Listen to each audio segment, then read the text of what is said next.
2012 was a really, really critical year in the wrestling fan life of Matt Meffy. And the reason why it was so critical was because it was the year that I decided to stop watching wrestling. I tuned in to Over the Limit 2012, and I was so embarrassed to be a wrestling fan.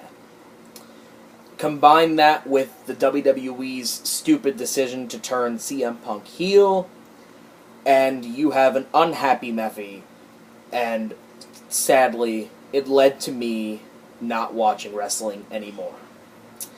That was until December of 2012, Christmas Day, my last gift while I was hanging out with my family were 2 tickets to go see WrestleMania 29.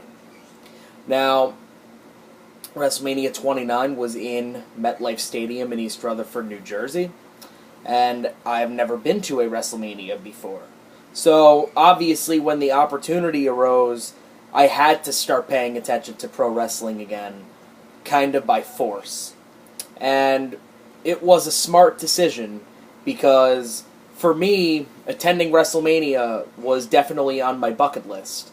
And now I look back 3 years later, and I have the opportunity to sit here and tell you all that I am so happy that I got the opportunity to attend a WrestleMania. So I went to WrestleMania 29, sat in the nosebleeds, but I really didn't care where I was sitting. I just cared that I was there. It's really all. Even if I go to a concert or a sporting event, I don't care where I sit, I just care that I'm sitting somewhere. It really doesn't matter. Especially in the case of a concert. Like, all I have to do is hear the music. Like, that's the point of a concert, is for you to listen to music. Like, seeing the stage isn't really, that big of a deal for me. But anyway, WrestleMania 29. Obviously, as the young kid fan going to a WrestleMania, I was incredibly excited. And going through the show, I was incredibly excited. Leaving the show, I was incredibly excited. Because honestly, WrestleMania 29, finally had the opportunity to block out all of the other stuff. I don't care about booking decisions, I don't care about, who wins this, who wins that, oh, this match should have been here, that match should have been there, this match should have been somewhere else, this match shouldn't have happened, this match should have happened. I don't have anything to worry about going to a WrestleMania. Well, sadly, I went back and rewatched WrestleMania 29 on TV. Because my mom happened to order the pay-per-view and record the pay-per-view on DVR. So I had the opportunity to go back and watch it. Keep in mind, this was before the WWE Network, so you had to go the old traditional route of ordering pay-per-views.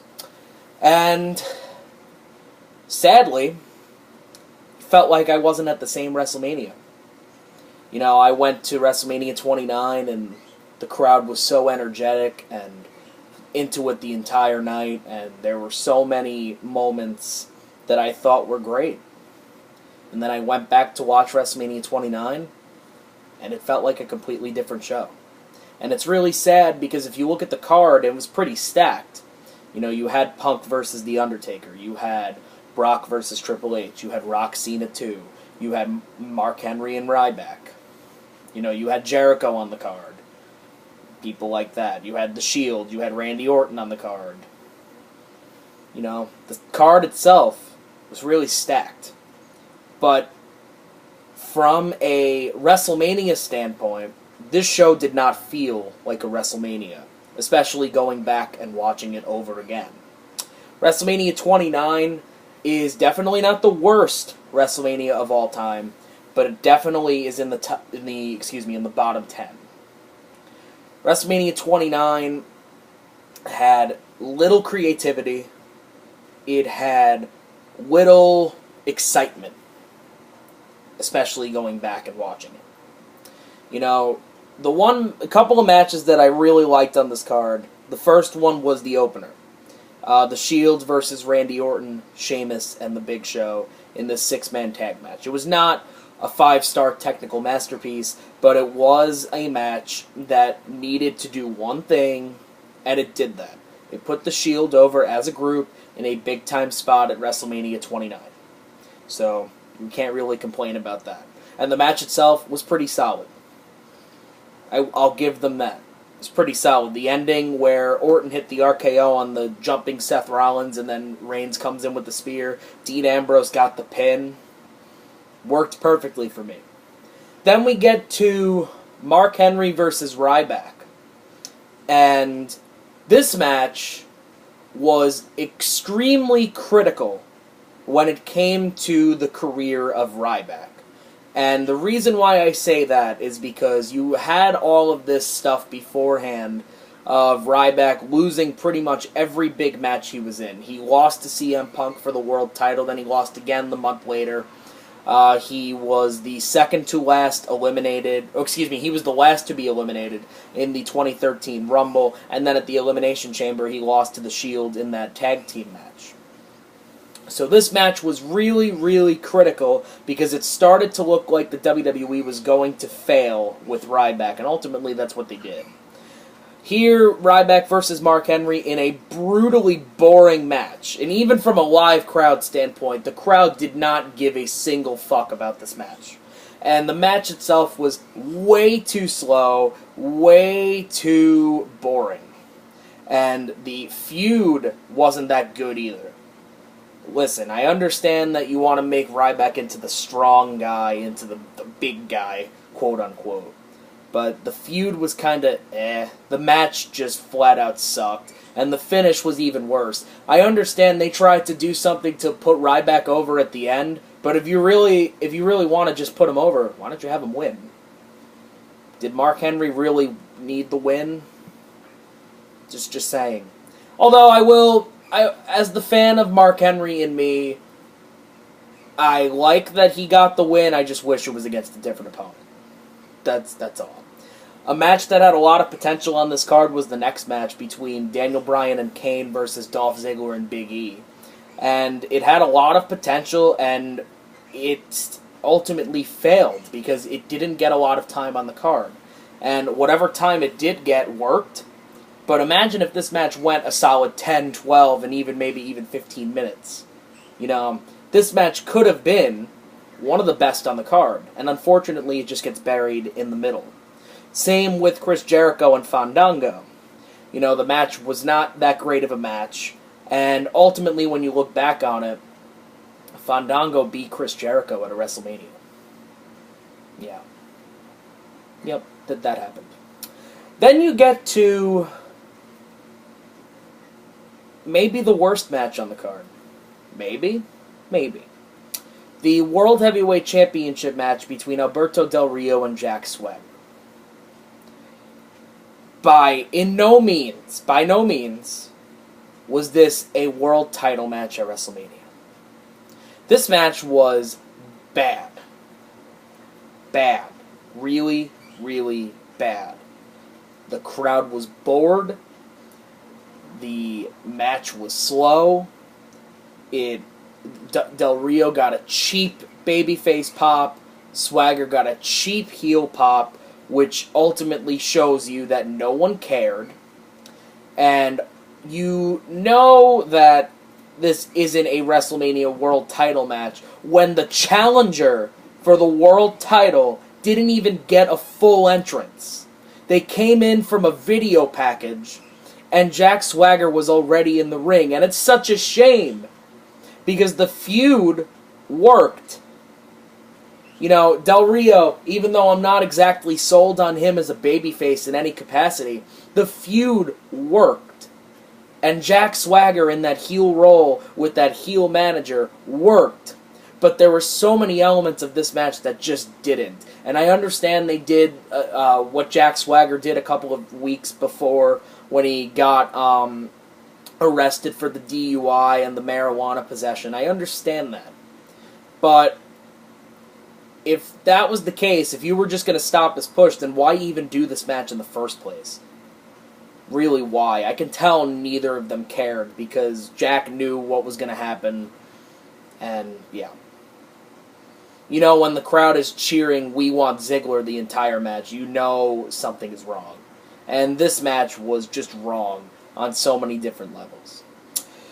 But the one match on the card that was not wrong, by any stretch of the imagination, was CM Punk versus The Undertaker.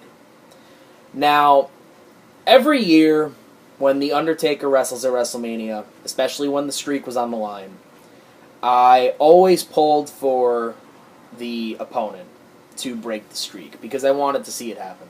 It would have been a cool moment if guys like maybe even Edge or Batista or Randy Orton broke the streak, or hell, even maybe Shawn or Triple H.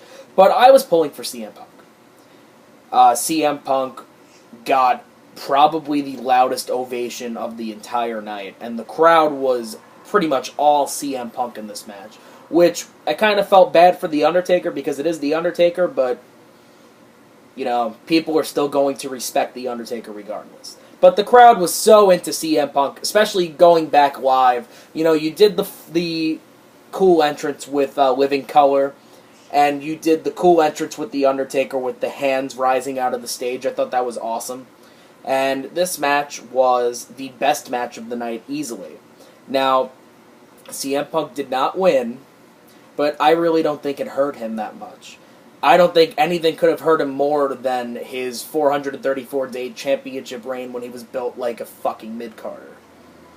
I don't think anything could have hurt him more than that. So this rub by The Undertaker, and I remember I think Michael Hayes was talking about it, where CM Punk earned The Undertaker's respect, and that's hard to do, and Undertaker didn't even think himself that he was going to do it. But Punk and The Undertaker had really good in-ring chemistry, and this match at WrestleMania 29 proves that. Unfortunately, you follow it up with the two reasons why ultimately this show was a waste. Triple H versus Brock Lesnar. You know, you built this up as if Triple H loses, he's going to retire, and you did that so poorly. And you get to this match, and ultimately you knew who was going to win, because if Triple H was really going to lose this match and retire, that match would have main evented the show. And it didn't, and as soon as I saw that it didn't, I knew who was going to win. And this match did not do nearly enough that their SummerSlam match did in 2012. This match was very boring, there weren't enough weapons, there was no juice, you kinda made Brock look a little weak by having Heyman interfere on his behalf. Brock does not need interference. I'm sorry, but he doesn't. He's not the typical cowardly chicken shit heel. He is the monster heel that just fucks everybody up. And Paul Heyman interfering on his behalf was really unneeded. I think Shawn Michaels at ringside was a little bit unneeded, especially considering that Triple H was going to win. Would have been different if Triple H lost, so that way you had that moment at the end of them doing a curtain call or something like that. This match was boring. The crowd wasn't into it at all. You know, you had Triple H. I thought the funniest part of this match was when Triple H, in his entrance, got burned by dry ice. I honestly thought that was the funniest part of this match. But ultimately, you look back at this match, it was not as bad as their Extreme Rules match, but it was pretty bad. And then you get to... and then you get to Twice in a Lifetime. Oh my god. Okay, Twice in a Lifetime. Yeah, the match happened. That's pretty much all I have to say about it. You know, you have this super cool, electric moment at WrestleMania 28 where Rock faced Cena, built as once in a lifetime, never before, never again.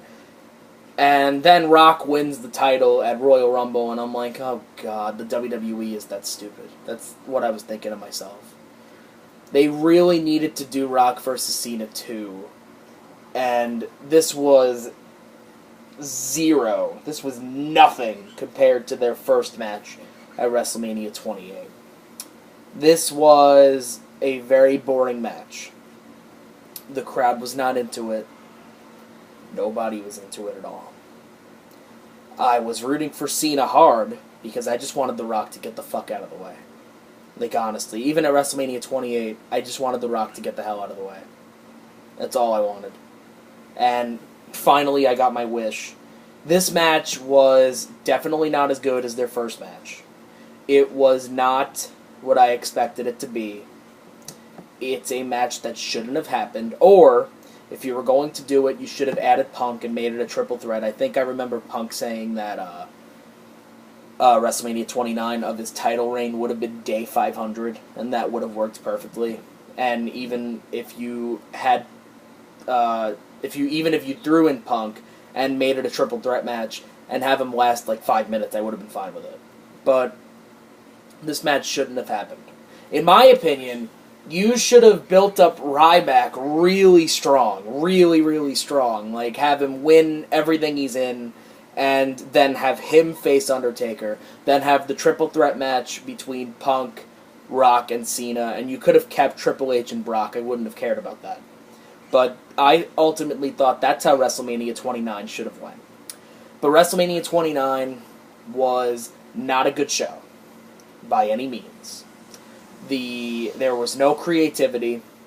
Even the freaking the performance by Diddy was incredibly rushed and incredibly phoned in, and it was kind of bland. This whole pay-per-view was really bland. I thought that the world title match stunk up the joint.